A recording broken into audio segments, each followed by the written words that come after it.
আজ মহান মে দিবস। সারা বিশ্বের শ্রমজীবী মানুষের অধিকার আদায়ে রক্তঝরা সংগ্রামের গৌরবময় ইতিহাস সৃষ্টির দিন এটি। বাংলাদেশ সহ সারা বিশ্বে দিবসটি শ্রমজীবী মানুষের অধিকার আদায়ের দিন হিসাবে যথাযথ মর্যাদায় পালন করা হয়। তারই ধারাবাহিকতায় আমাদের প্রাণের শহর খুলনাতেও এই মহান মে দিবসকে ঘিরে আজকে সকাল থেকেই রয়েছে নানা ধরনের কর্মসূচি। এবারের প্রতিপাদ্য শ্রমিক মালিক এক হয়ে গড়ব এদেশ নতুন করে। মহান মে দিবসে বাংলাদেশ সহ বিশ্বের প্রায় ৮০টি দেশে জাতীয় ছুটির দিন এটি। আরও অনেক দেশে এটি বেসরকারিভাবে পালিত হয়। খুলনায় মহান মে দিবস যথাযথ মর্যাদায় পালনের লক্ষ্যে জেলা প্রশাসন, বিভাগীয় শ্রম দপ্তর এবং কলকারখানা ও প্রতিষ্ঠান পরিদর্শন দপ্তর যৌথ উদ্যোগে র্যালি এবং আলোচনা সভার আয়োজন করেছে।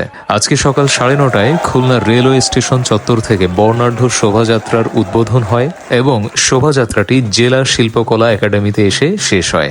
সকাল ১০টায় জেলা শিল্পকলা একাডেমি অডিটোরিয়ামে দিবসটির তাৎপর্য তুলে ধরে আলোচনা সভা অনুষ্ঠিত হয়। খুলনা শহরের বিভিন্ন অঞ্চল থেকে শ্রমজীবী ভাই বোন, বিভিন্ন প্রতিষ্ঠানের কর্মচারীবৃন্দ সহ নানা পেশার মানুষ র্যালিতে অংশ নেয়।